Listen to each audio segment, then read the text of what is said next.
지금 뭐 프로그램 운영하시는 분들이 출석 체크 해달라고 써 있으시면 출석 체크도 같이 해주시면 되겠습니다. 네, 여러분 오전 시간에 배웠던 것 중에서 기억나는 키워드 이런 거 같이 한번 얘기해 볼까요? 어떤 키워드 기억나시는지 채팅창이나 남겨주시면 좋을 것 같아요. 키워드 뭐가 기억나세요?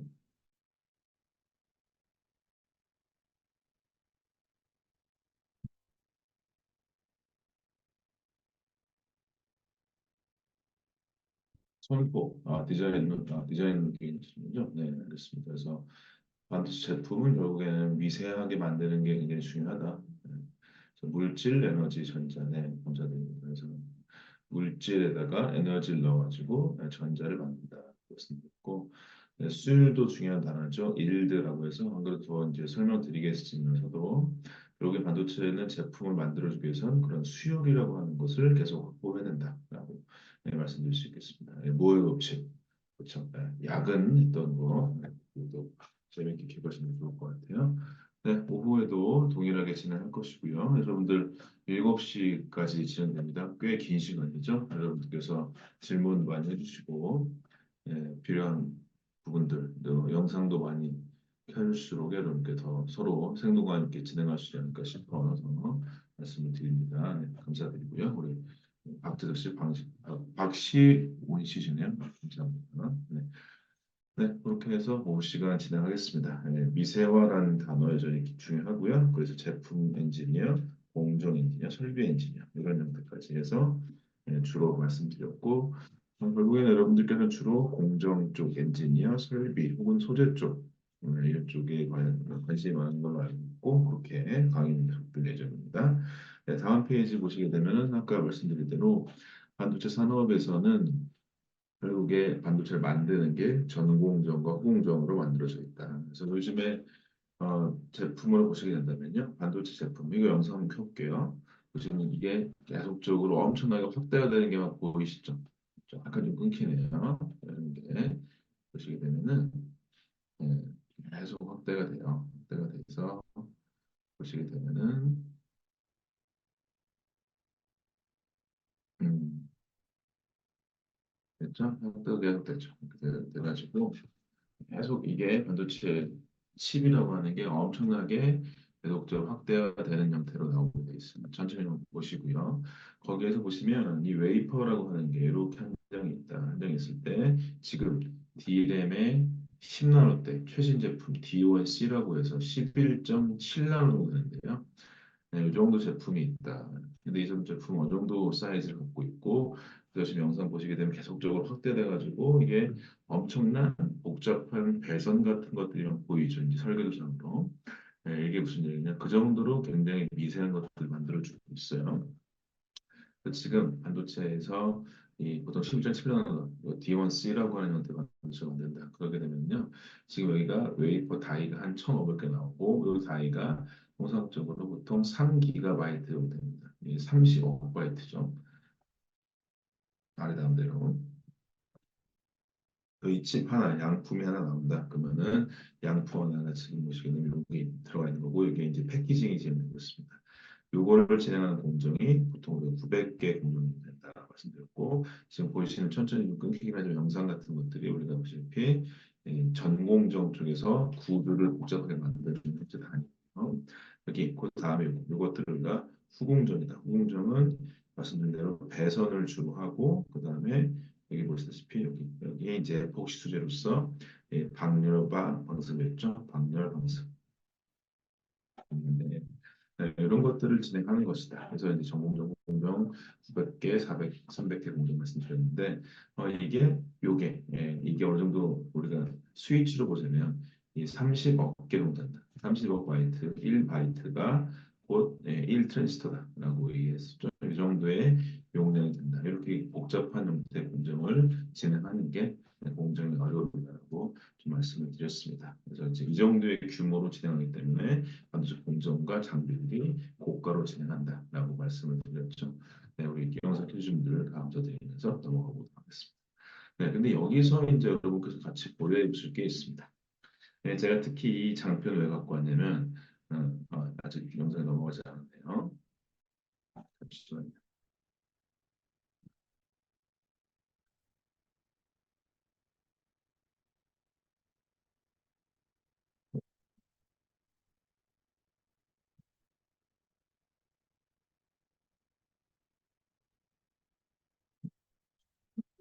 쭉 나왔는데 제가 아하,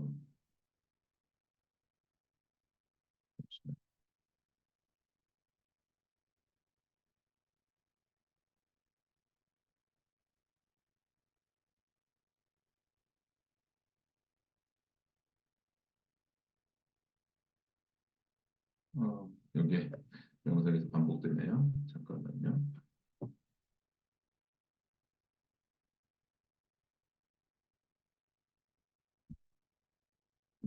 네, 그렇습니다. 그래서 지금 나온다. 음, 음.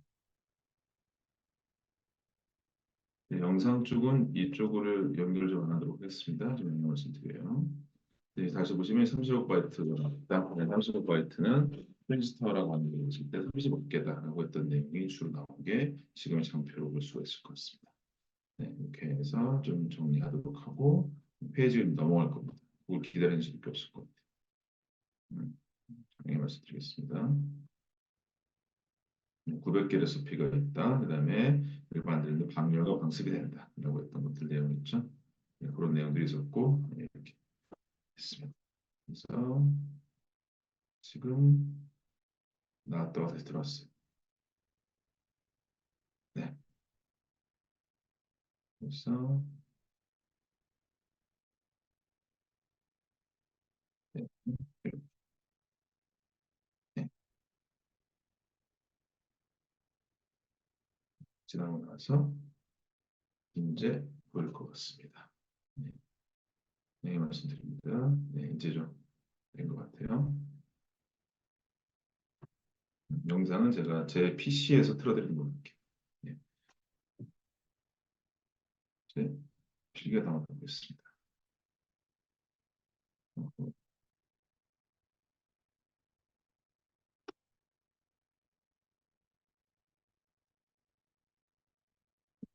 네, 이제 필기 나올 것 같습니다. 이제.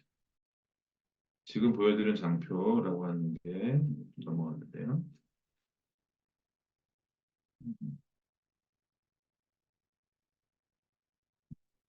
공연 중지에다 다시 하는 것 같습니다. 다시 할게요.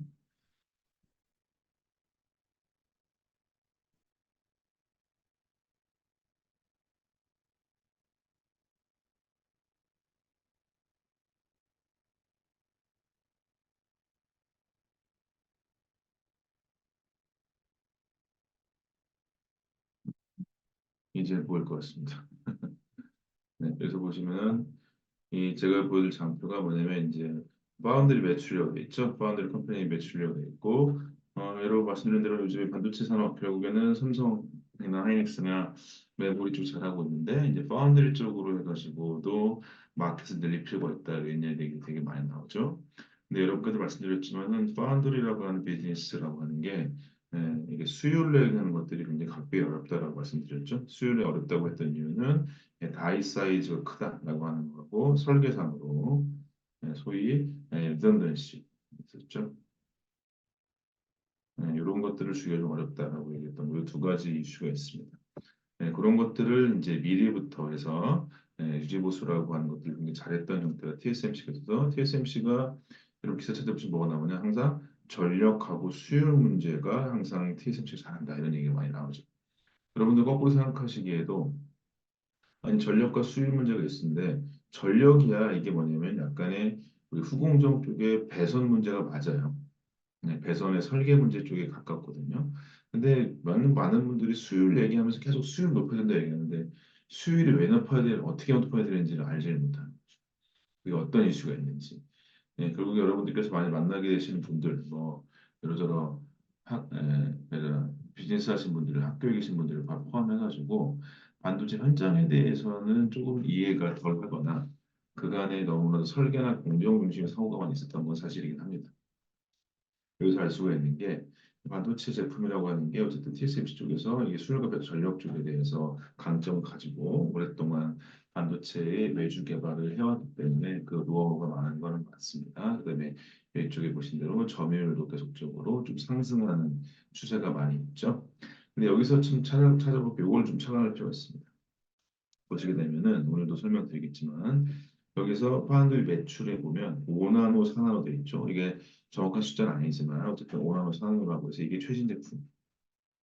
지금 3나노가 만들어지고 있는 상황이죠. 여기 이쪽이 기준적으로 하는 소위 이거를 레가시 공정이라고 해요. 레가시 공정이 무엇이냐? 한마디로 얘기해서 5나노, 4나노라고 하는 신규 공정 아니라 옛날 공정들이죠. 네, 여러분께서 아까 말씀 장표에 얘기했다시피 D1A, D1B, D1C라 그래서 메모리 반도체는 항상 신규 공정이 제일 중요합니다. 그렇죠? 근데 참고로 보시면 파운드리 공정은 물론 최신 중요해요. 최신의 AP 만드는 거, CPU 만드는 거 되게 중요하거든요. 근데 나머지 것들이 여전히 매출이 굉장히 크다라는 것이죠. 그리고 이거는 회사들 둘 다 윈윈이에요. 말하자면 TSMC라고 하는 생산 회사죠. 여기 파운드리 회사는 설비 투자를 추가로 하지 않고, 그죠? 추가로 하지 않고 옛날 공정 팔 수가 있죠. 그 다음에 설계 회사 있죠. 설계사, 팹리스 회사. 여기는 뭐죠? 괜히 비싼 공정 쓰지 않고 옛날 공정을 안정된 공정을 값싸게 쓸 수 있어요. 그러니까 레가시 공정이라고 하는 매출이 여전히 좋을 수가 있습니다. 그렇죠. 이런 것들을 봤었을 때는 그래서 레가시 공정의 활용도가 높다라고 하는 거를 볼 수 있는 아마도 얘네가 기존 설비에 대해서 유지 보수, 메인터넌스라고 하는 형태의 역량이 굉장히 뛰어나구나라고 하는 걸 알 수가 있습니다. 네, 이 유지 보수 역량이 굉장히 뛰어나다는 걸 알 수가 있어요. 네, 지금 여러분 아시겠지만 TSMC, 삼성이나 하이닉스나 다 동일한 설비를 쓰고 있어요. 근데 거기서 레가시 공정이 좋다라고 하는 게 왜 가능하냐? 그다음에 왜 특히 그 강세가 있느냐라고 봤을 때는 반도체 산업에서 기존의 가장 기본적인 설비 유지 보수나 기존의 여러분 아시는 주요 CS 업무죠, CS. CS. 그래서 여러분들 뭐 이렇게 약간 우스갯소리이긴 한데 반도체 업계에서 그 메모리 반도체 회사인데 한국은 주로 장비를 셋업한다고 본다 그래요. 새 장비를 새로 만들어야 돼요. 새로 안착시켜야 됩니다. 그런데 주로 TSMC 쪽에서는 뭐 한다? 이쪽 대만 가서는 뭐 한다? 장비를 유지보수하거나 보장 수리해야 돼가지고 상대적으로 대만 쪽에 그 유지보수나 보장 수리를 잘하는 실력이 있는 엔지니어가 있다는 얘기도 있습니다. 네, 즉 같은 장비 회사 특히 외국계 정부에서 하더라도 그런 게 이슈가 되긴 하겠죠. 뭐 그거는 뭐 참고로 말씀드리고 그러한 형태의 이 여러분께서 업무로 보자면 이거죠. 삼성으로 보자면 설비 기술이라고 돼 있고 하이닉스로 보자면 이거 나눠놓지 않았죠. 공정과 설비를 나눠놓지 않아서 양산 기술 되어 있는 이 직무자들에 대한 실력들 이런 것들이 어느 정도가 되어 있느냐, 그게 수준이 어느 정도냐, 지금 반도체 산업에서 수율에 대한 문제가 계속적으로 중요한 이슈가 된다는 겁니다. 여러분께서 제가 오늘 오후 정도 좀 가서 직무 정의들 많이 보여드릴 텐데요. 직무 이해할 때 그때도 보시면 결국에 수율과 생산성 최적화 이런 것들을 계속 키워드로 가지고 있습니다. 그게 대체 어떤 일이어야 되는지 이런 말씀드리고 그런 걸 바탕으로 여러분들의 경험들을 어떻게 쓰는 것이 좋은지에 대해서 계속적으로 이렇게 말씀을 드리도록 하겠습니다. 이렇게 해서 파운드리 쪽, 그다음에 결국에 시스템 반도체 쪽을 한다. 그러면 여기는 설비 운영이나 양산 기술 운영에 대해서 뛰어나거나 숙련도가 있는 사람들이 계속적으로 일을 할 것이고요. 이거는 뭐 예, 반도체 제품들이 계속적으로 뭐 AI 나오면서 자동화 있겠다고 얘기하는데 반도체 생산하는 쪽은 자동화되기가 좀 어렵습니다. 그냥 반도체 여러분 물류 자동화 대부분 돼 있어요. 그렇죠? 그래서 이제 사람들이 왜 이렇게 움직이지 않는데 실제 설비 유지 보수라고 하는 자동화는 거의 어려운 측면이 많이 있어요. 왜 그런지도 뒤에 설명드릴게요. 그래서 이쪽 수율에 대한 문제는 결국에 팹의 문제를 해결하는 것이다라고 말씀드릴 수 있겠습니다. 네, 그래서 그 다음에 반도체 산업이 이렇게 합시다. 시스템 반도체의 파운드리 중요하다. 근데 거기서 산업의 발달에 크게 키워드가 세 개가 있습니다. 첫 번째 보시면 이 세 가지 정도 있는데 여러분들 보시면 여기 D램을 먼저 주목해 보시면은 D램이 1X, 1Y, 1Z, 1A, B, C 보이시죠? 네, 이렇게 해서 소위 미세화, 선폭의 미세화, 선폭, 그 다음에 디자인 룰이라고 하는 것의 미세화는 여전히 강조된다라고 말씀을 드릴 수 있겠습니다. 이게 있었고요. 그 다음에 이제 낸드라는 쪽이 있어요. 낸드. 낸드는 이 반도체 제품 자체가 64, 96 이렇게 있는데 원래 반도체 제품이 뭐죠? 이런 형태의 소자를 2차원 반도체를 해가지고 이런 형태로서 이렇게 실리콘 웨이퍼에 바로 위에 서 있는 형태의 소자를 만들었었죠. 이렇게 진행했던 게 기존의 반도체라고 친다면 여기가 너무 미세화돼 가지고 좁혀지기가 어려워진 거죠. 그렇죠. 그래서 어떻게 했다? 이거를 실리콘 웨퍼가 이렇게 있으면 이쪽에다가 기둥처럼 실리콘을 만들어 놓고 이쪽에다가 소자를 만들기 시작했다는 거죠. 네, 이쪽 만들었다. 이걸 우리가 뭐라고 하냐? 우리가 3차원 반도체라고 얘기하는 거죠. 이게 이제 삼성에서 2013년도에 처음으로 32단이라고 하는 거 성공을 진행하면서 낸드 플래시 쪽은 이런 형태의 소위 단수를 높여주는 3D 반도체 쪽으로 개발이 진행되고 있다라고 말씀드릴 수 있겠습니다. 요즘에 이 정도 하죠? 230단 이 정도 하고 있어요. 네, 이렇게만 얘기할 수 있겠고요. 첫 번째 키워드가 우리가 미세화를 잡아볼 수 있어요. 세 번째 키워드, 두 번째 키워드가 뭐냐면 우리가 3D 적층을 만들 수 있죠. 세 번째 키워드가 여러분 말씀드렸듯이 우리가 소위 뻥이라고 말씀드렸던 소자의 변화라고 하는 게 있습니다. 무슨 얘기냐? 이건 기존에 요 2차 반도체를 그려보면 이런 그림이죠. 이렇게 돼 있어요. 제가 지금 우리 오픈 채팅방에 영상도 하나 보내드렸는데 거기 영상이 좀 자세히 설명되어 있습니다. 기존의 반도체가 이렇게 2차원의 스위치예요. 2차 스위치라는 게 뭐냐면 요 면적, 이 필드라고 하는 것 쪽으로 해서 전압이 인가되고 그렇게 되어 있습니다. 근데 성능이라고 하는 게 결국에 여기에 단면적을 넓혀주게 되면은 전자들이 단위끼리 많이 생기기 때문에 성능이 좋아지거든요. 그런데 어떻게 했냐? 특히 이 반도체의 예, 로직 반도체 28나노에서 로직 반도체 20나노로 축소된다고 해서 발표를 할 때, 이 로직 반도체를 그때까지만 해도 어쨌든 인텔이 잘 만들었었는데 인텔에서 어떤 기술을 쓰기 시작했냐? 여기 있는 것의 크기를 줄이거나 이렇게 하지 않고 여기에서 단면적을 넓혀주는 방식, 소위 여러분 아시는 이렇게 단면적이 있다, 단면적이 생겼는데 어떻게 한다? 여기서 이 단면적에서 위쪽으로 해서 채널을 더 만든다. 그러면 얘네가 여기 위에 생기는 거죠. 여기서 보시면 여기가 이렇게 생겨서 위쪽으로 뭔가 더 면적이 생겼어요. 이렇게 생겨요. 그러면 여기를 잇게 되면 이 면적이 추가적으로 생기겠죠. 네, 이게 뭐라고 한다? 여기에 세로로 무언가가 생겼다. 이렇게 돼서 여기가 그 뭐 물고기의 꼬리 지느러미 모양으로 생겼다 했던 게 뭡니까? 우리가 아시는 바로 핀펫이죠. 네, 그래서 핀한 건 여기 이쪽으로 맞아요. 이 가로 넓이뿐만 아니라 요 위로 쌓아 올린 쪽에 대해서 필드가 더 걸리기 때문에 성능이 좋아진다라고 핀핏이라고 하는 걸 쓰면서 근데 이때는 반도체 크기가 외려 늘어나요. 줄어드는 것도 아니고. 그런데 그것을 이 사람들이 마케팅 용어로 숫자를 줄여 부르기 시작합니다. 네, 이때쯤에서 이제 무효 법칙도 할 수도 없기도 하고, 근데 이제 숫자로서라도 약간의 무효 법칙을 하는 척도 했었어요.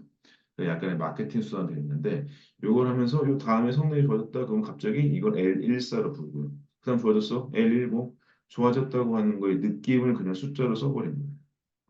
그러다 보니까 지금은 3나노 급기야 인텔이 만들지 못하다가 이제는 뭐 1.8나노 하겠다는 얘기 나오는데 이런 건 다 별로 중요한 단어는 아니에요.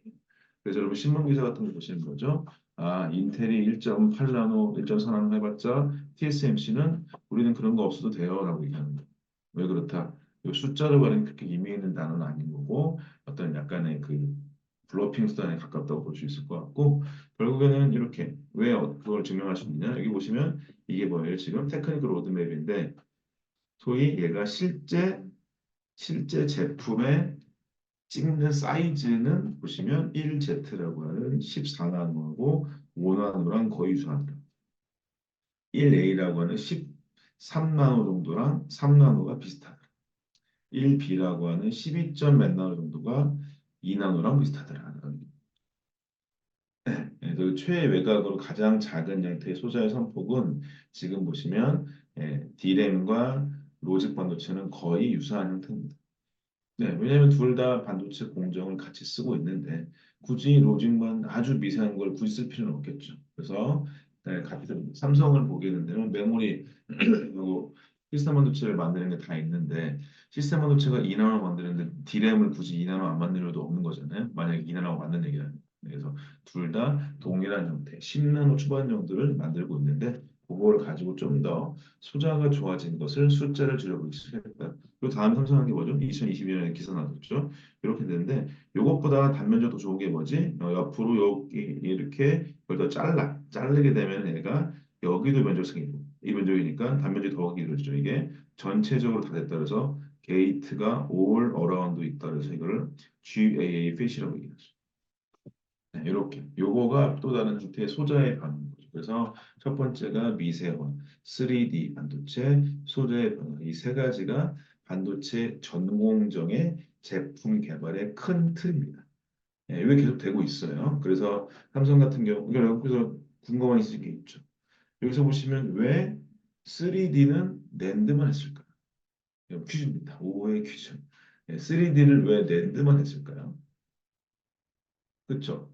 D램도 할 만한 할 수도 있고 로직도 할 만한데 왜 낸드만 했을까요? 그러니까 제가 설명드린 게 있어서 여러분께 문의해 봅니다. 이런 걸 질문을 대답하신 분은 그게 기억나시겠죠? 면접 자리에서 그렇죠? 네. 왜 그럴까요? 채팅창 남겨볼까요?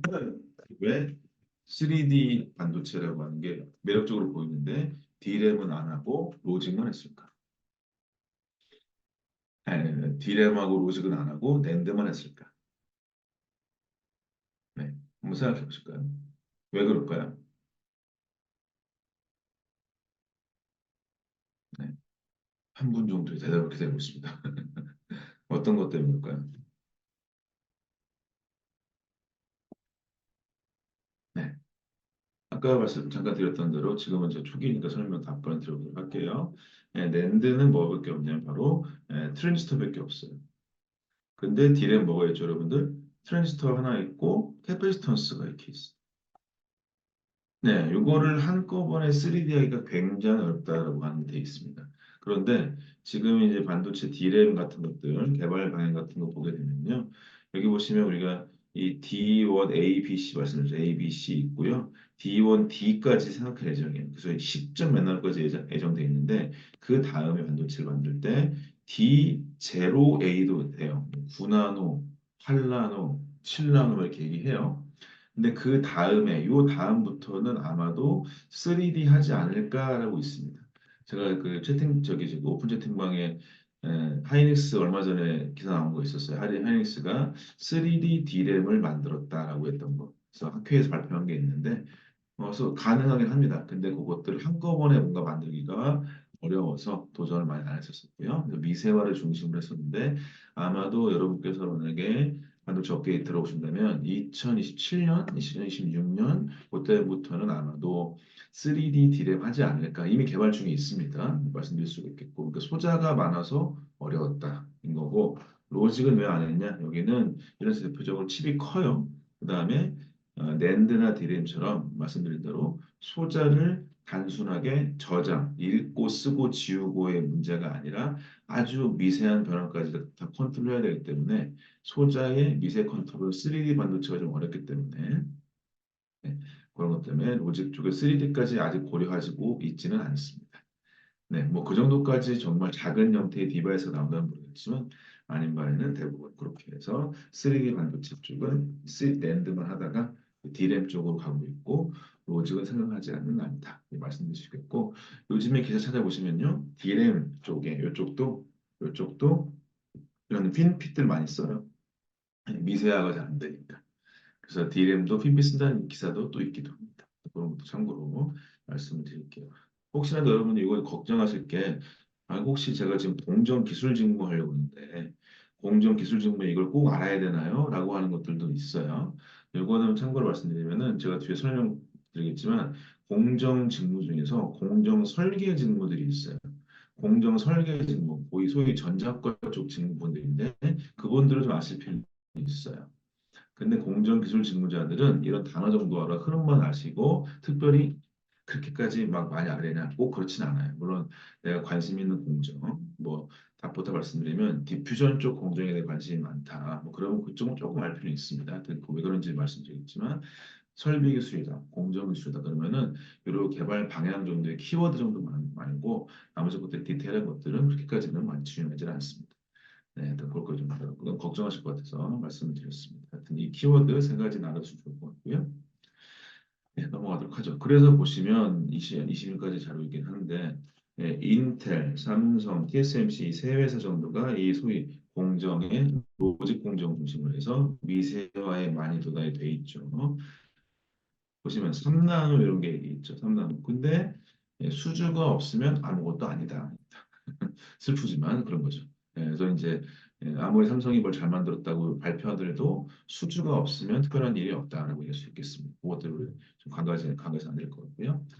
그리고 뭐 인텔을 뭐라 그러냐? 인텔을 업계에서는 7나노 장애인이라고 부릅니다. 슬픈 일이죠. 7나노 이후로 개발을 못했어요. 그런 얘기가 있습니다. 그래서 갑자기 이제 뭐 굉장히 비싼 ASL 장비 사가지고 우리가 금방 따라잡겠다 얘기하지만 그 일이 만만치는 않습니다. 네, 그렇게 여러분 말씀드릴 수 있겠습니다. 이렇게 돼서 이렇게 로드맵에서도 돼 있긴 하지만 특히 파운드리에 수주받는 거라고 한다면 그것들은 만만한 일은 아니다. 얘기할 수가 있겠습니다. 네, 이게 지금 잠깐만요. 또 이게 약간 넘어갔네요. 다행히 3나눠 보시면 될 것 같고 제가 이게 뒤에 보면 요거는 제가 여러분 제 여기 PC에서 동작하도록 할게요. 잠깐 공유를 다른 쪽으로 하도록 하겠습니다.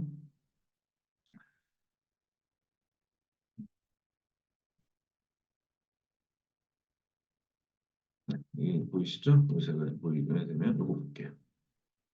네, 이렇게 콜라나만 도처가 있었다. 여기 2,000원 도처가 있었는데 이렇게 있다가 어떻게 됐다? 그렇게 되면 얘네가 보시게 되면 문턱전압을 여기서 하나 줄게. 왜 얘네들이 소자가 작아질수록에 문턱전압이죠. 오퍼레이션 볼티지 왜 줄어드냐? 소자 크기가 줄어든다는 것이죠. 그러면서 소자 크기가 줄어들면서 모스펫이죠. 모스펫이라고 하는 거에서 걔네 동작 했을 때 동작 전압이 거기서 옥사이드라고 불려지는 게이트의 절연체 물질이 얇아지기도 하고요. 그래서 문턱 전압이 낮아집니다. 그건 맞습니다. 그래서 소자가 작아지면 크기도 작아져서 생산성도 증가되는데 오퍼레이션 볼테이지도 작아지니까 저전력이 되는 것이죠. 이것도 같이 여러분께서 염두에 두실 필요 있고. 근데 이거 한계가 있더라. 그래서 어떻게 했다? 여기 보시면 핀핏이라고 해가지고 그렇죠. 오퍼레이션 볼테이지를 더 줄일 수가 있게 됐다. 왜냐하면 훨씬 더 필드가 효율적으로 면적이 만들어지기 때문에 그렇다고 말씀드릴 수 있겠고 그 다음에 뭐였다? 뭐 MBC 펫이라고 하거나 GA 펫이라고 하든지 이렇게 해가지고 단면적을 최대한 넓히는 형태의 반도체를 만들었다고 볼 수가 있겠습니다. 이런 형태로 계속적으로 개발이 되고 있다고 말씀드릴 수 있을 것 같아요. 영상은 이렇게 보여드리도록 하고 다시금 우리 이제 이쪽으로 돌아오도록 하겠습니다.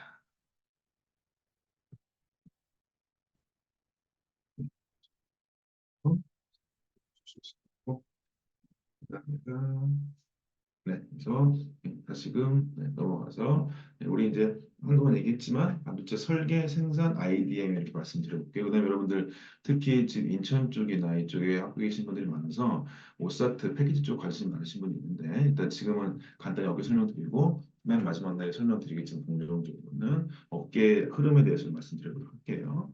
어쨌든 메모리 반도체라고 하는 건 결국에 여전히 설계랑 생산을 같이 하는 쪽이죠. 왜냐면은 말씀드린 대로 메모리라고 하는 뭐 요즘에 HBM이 좀 새롭게 나오긴 했지만 결국에는 제덱이라고 하는 형태의 표준화해주는 그 스펙 사이트에서 거기서 기준 마련한 정보 규격을 가지고 표준화된 제품 만들기 때문에 설계 생산을 대부분 같이 하고 대부분이 반도체 제품의 미세화에 관련돼 있다. 혹은 3D의 단수를 높이기 때문에 어떻게 보면 설계 쪽에서 계속적으로 미세화해 줄 수 있도록 소자를 줄이고 그다음에 소위 얘기해서 단수를 높이고 이런 설계를 주로 많이 하기 때문에 설계의 변화가 아주 많지는 않다라고 볼 수 있어요. 물론 뭐 설계는 이제 힘들다고 하겠지만 그렇게 볼 수가 있기 때문에 설계랑 생산을 같이 한다. 그다음에 같이 격할게 뭐죠? 여러분 아시다시피 수율로 본다면 이게 뭐였다? 우리가 했던 리던던시라고 하는 게 있더라. 이게 어떤 것도 같이 개발시 볼것 같고 그다음에 시스템 반도체라고 하는 건 원래 아시겠지만 삼성이 타도 인텔을 했었죠. 그래서 2017년 18년도에 이긴 적도 꽤 있고 2021년에 이겼었죠. 워낙에 메모리 시황이 좋아가지고 인텔은 뭐였냐 CPU를 기반으로 해서 우리가 설계 생산 다 할 거야 했던 거죠. 근데 그거가 실제 업계에서 CPU라고 하는 것에 PC용 사양에 여기에 찬바람 니즈가 줄었던 것도 생기기도 했고요. 그 다음에가 뭐였냐? TSMC라고 하는 여기 TSMC 대표자가 누구죠? 모리스 창 이 사람은 기억하실 필요 있죠. 여러분들 이 모리스 창이 누구냐? 한마디로 여러분 직무를 보자면요. 회로 설계, 공정 설계, 공정 기술 중에서 공정 설계 직무자나 마찬가지예요. 모리스 창. 근데 여러분들 생각해 보시면 삼성전자의 모리스 창이 누군지 아세요? 혹시? 우리나라들은 이제 엔지니어 이름이 많이 올라가지 않아서 거기 누구냐 파운드리 사업부의 최시영 사장이라는 사람이 모리스청이나 마찬가지예요. 누군지 좀 처음 들어보셨죠? 들어보자면. 그러니까 맞으면 거기서 전체적으로 제품의 성능에 관련돼야지 생산을 마련하는 사람이 모리스청이 된 거고 이 사람이 무슨 사람이냐? 이 사람이 이제 대만 사람으로서 1984, 5년 정도쯤에 원래 텍사스 인스트루먼트라는데 이 회사에서 넘버 원이 될 줄 알았어 자기가. 근데 동양인이라 그런지 이상한 부서로 넘버 투에서 보내버려가지고 의기소침해가지고 대만으로 돌아오거든요 미국에 있다가.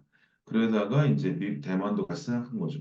대만이 살 길은 반도체밖에 없는데. 근데 이때쯤 이 사람도 모리슨도 고민해 본 거예요. 아 봤더니 휘니스는 공장 소위 설비라고 하는 팹이 필요 없이 전작가 사람들 몇몇이 모여가지고 소자만 설계하면 되니까 이 사람들이 자유도를 주도록 하고 부담감을 준 다음에 거기에 신뢰감을 얻어가지고 이 설계도를 직접 만드는 일을 하면 되게 의미가 있겠다. 비즈니스를 보이겠다라고 비즈니스 모델을 만든 것이고요. 그래가지고 처음 나오게 된 것이고. 그래서 TS라는 거는 바로 이렇게 이 분화해서 팔로에서 협업하는 형태의 비즈니스 모델을 가져간 건데 그게 지금 형태의 반도체 제품에 엄청나게 맞추면 된 거지. 말하자면 글로벌 반도체가 생겨 글로벌라이제이션, 네. 세계화가 됐고요. 그다음에 이 팹리스 회사 때문에 그러니까 디바이스의 다양성이 만들어졌죠. 있었습니다. 그런데 이제 이거가 특히 TSMC가 유명해진 거는 여러 가지 사례가 있지만 대표적으로 뭔 사례가 있냐? 원래 여러분들이 아시죠? 애플 아이폰에 3에서 6까지에 쓰였던 AP는요, 삼성에서 만듭니다. 그게 연도로 보자면요, 2009년에서부터 2014년까지 그래요. 근데 2015년 때부터 TSMC에 뺏깁니다. 왜 그러냐? 가장 큰 이유는 뒤에 말씀드렸죠. 여기서 바로 후공정이라고 하는 이슈가 생겨요. 후공정을 기가 막히게 다른 형태로 쓰기 시작했어요. 그래서 후공정이 예전에는 배선과 방열 방습에 대한 기능적으로서 반도체 전 공정을 도와주는 거 정도 있는데 훨씬 더 중요한 역할을 하게 됐습니다. 후공정. 그다음에 하나의 어떤 공정상 되게 중요한 포인트에 미스가 있었어요. 그런 거가 되면서 아이폰의 수주를 뺏기게 됩니다. 네, 그때부터 이제 삼성 파운드리와 그때 삼성 파운드리 따로 있지도 않았어요. 삼성에서 이제 반도체를 만들었던 시스템 반도체 만들었던 것을 TSMC로 뺏기고 그것들이 계속적으로 연결되는 상태가 지금 돼버린 거죠. 며칠 얼마 전에 있었죠. 뭐 GOS라고 그래가지고 삼성 AP 자체 성능이 안 좋다 보니까 그것을 성능을 숨기기 위해서 발열 이슈를 숨기기 위해서 다른 것들을 좀 뭐 성능을 안 좋게 했는지 이런 것들이 있었던 것도 있어서 퀄컴도 TSMC로 갈 정도 있었고 뭐 이런 것들에 대한 단점도 분명히 이게 있었습니다. 이제 삼성에서 많이 따라가야 될 입장이라고 볼 수도 있을 것 같습니다. 설계 생산을 나눌 수가 있겠고 그다음에 이렇게 볼 수 있겠죠. 이렇게 크게 보자면 설계는 IP라고 하는 거 만드는 건 핵심적인 소자 기술을 만드는 것 쪽은 그런 회사도 있지만 여러분 아시는 대표적 회사가 누구죠? ARM이죠. ARM이라고 부르죠. 암이라는 회사가 있죠. 뭐 어디 소프트를 샀다 이렇게 좀 기본적으로 영국 회사죠. 그다음에 요거를 기반으로 해서 설계도를 그려주는 게 팹리스 회사입니다. 혹시라도 여러분 회로 설계 직무 관심 있으신 분들은 이게 팹리스 쪽이죠. 그다음에 이제 삼성전자로 보면은 시스템 LSI 사업부라고 하는 곳에서는 바로 회로 설계를 중심으로 하죠. 네. 회로 설계 그린 다음에 이것을 구체적으로 구현하려고 치면은 일단은 바로 웨이퍼 공정도 필요하지만 그것을 어떻게 실제로 배열할지에 대한 또 다른 설계가 좀 필요합니다. 그걸 우리가 디자인 하우스라고 하고 지금은 디자인 뭐 솔루션 프로바이더라고 해서 DSP라고 하는 것이 있고요. 지금 반도체 업계를 보자면 그간에 삼성을 중심으로 보자면 어떻게 되겠어요? 설계, 제조, 패키징을 한꺼번에 다 했겠죠. 소위 원 솔루션이겠죠. 근데 그게 TSMC는 어떻게 했겠습니까? 설계에서 대표적으로 이만큼 있었던 대표적인 회사가 미디어텍이라고 하는 회사가 있어요. 예, 대만 회사죠. 여기가 지금 TSMC가 된 거죠. 여기가 여러분 저기 어디야? 우리나라의 파주에도 이 형제 공장이 있죠. ASE라고 하는 패키지 회사가 있습니다. 이 세 개 회사가 구분해가지고 분업화를 시켜놓은 거죠. 근데 분업화의 장점은 뭐냐? 바로 여기랑 여기랑 역할이 되게 명확하죠. 그래서 여기가 되게 소위 문서화, 다큐멘테이션화가 잘 돼 있어요. 여기도 마찬가지입니다. 그걸 다른 말로는 뭐 노하우의 IP화라고도 하고 노하우라고 하는 것을 우리가 라이브러리라고 한다는 거예요. 라이브러리. 이것들이 많다는 거죠, 종류. 그래서 그 정도의 꼭그 개발 경험이나 생산 경험들이 잘 쌓여져 있다라고 하는 게 장점이다라고 볼 수 있을 것 같아요. 근데 그간 삼성 같은 경우 어떻게 했죠? 내부적으로 알아서 하니까 빨리빨리 돌아가는 것도 있었어요. 네. 그다음에 여러분들 요즘에 삼성 조직 개편됐다는 얘기 들으셨던 것 같긴 해요. 삼성 쪽에 혹시 요즘에 관심 많으신 분께 말씀드리면 삼성 쪽에서 뭐라 그랬냐면 원래는요. AVP 사업팀이라고 있었어요. 그다음에 TSB 총괄이 있었는데 이 사업팀이라는 얘기 무슨 얘기냐면요. 이거가 나중에 사업부처럼 돈을 버는 부서가 되려고 했던 거예요. 맞으면 패키지를 따로 진행해주는 부서가 되는 것들을 약간 목표로 했는데 이걸 어떻게 사업팀을 없애고 이거를 개발팀으로 바꿨어요. 그럼 무슨 얘기냐? 삼성은 다시금 어떤 걸 하기로 했냐? 아, 이렇게 나눠가지고 사업하지 말고 사업부는 뭐뭐뭐 있는 거예요? 메모리 사업부, 시스템 사업부, 파운드리 사업부 세 개밖에 없죠. 돈 이 세 개에서 버는 거예요, 지금은요. 무슨 얘기냐? 패키지라고 하는 게 중요하고 따로 비즈니스 할 수 있지만 결국에 칩에 연결되어 있기 때문에 칩을 설계하거나 칩을 수주받은 사람들이 패키지까지 끝까지 다 가지고 책임져라라는 얘기입니다. 네, 이건 분명히 장단점이 있어요. 네, 지금 TSMC가 맞다라고 하는 거가 아닐 수도 있어요. 네, 이거는 하나의 속도일 수 있고 전략의 차이일 수도 있습니다. 만약에 수주를 따냈다. 지금 삼성은 어떻게 했죠? 원패스라고 하는 거 한다고 막 하잖아요. 그게 또 틀린 얘기도 아니에요. 네, 만약에 전공정, 후공정이라고 하는 게 더 유기적으로 조합만 되면은 장점일 수도 있어요. 근데 그게 아직 성공 모델이 많이 안 쳐져 있는 게 있긴 하고, 지금은 이제 나눠서 할 거냐, 한꺼번에 할 거냐라고 하는 것들이 또 다른 형태의 어떤 전쟁까지는 아니들 뭐라 할까 변화 사항이라고 볼 수 있을 것 같긴 합니다. 저는 이제 지금 다시금 이제 그것들의 상황이 벌어졌다고 볼 수 있을 것 같은 하여튼 이런 형태가 있습니다. 그다음에 여러분들 뭐 제가 뒤에 후공정 때 말씀드리겠지만 저도 지금은 어떤 상태냐 웹레스는 건들진 않긴 하지만 이 파운드리라고 하는 전공정의 위탁선상이랑 패키지라고 하는 오사트죠. 소싱 뭐 어셈블리 테스트라고 하는 이게 칩 만드는 이 반도체 이쪽의 후공정 쪽이죠. 이쪽의 경계가 지금 모호해졌죠. 왜? 왜냐면은 후공정 쪽 자체가 얘네가 크기가 줄어들면서 얘가 결국에는 전공정처럼 쓰려고 하는 경향이 생겼어요. 근데 전공정가처럼 쓰긴 쓰고 있는데 그렇다고 그 패키지하는 회사에 전공정 회사가 기회를 줄 이유가 없죠. 예, 파운드리 회사가 훨씬 더 크기도 큰데 그래서 삼성 파운드리나 TSMC 파운드리가 어떻게 합니까? 자기들이 패키지까지 한다 그런 거죠. 네, 그렇게 돼버린 거죠. 그래서 생각보다 오사트 회사들의 여기에 매출이 만만치 않아진다는 게 좀 생깁니다. 그리고 왜냐면 이제 우리가 더 가면 설명드리겠지만 오사트 회사들은 기존에 마이크로미터 정도는 소위 후공정 전용 장비를 썼었어요. 근데 전공정 장비를 쓰게 되면은 아까 말씀드린 대로 클린룸부터 바꿔야 돼요. 클린룸에 훨씬 더 강도가 미세해지게 바꿔야 됩니다.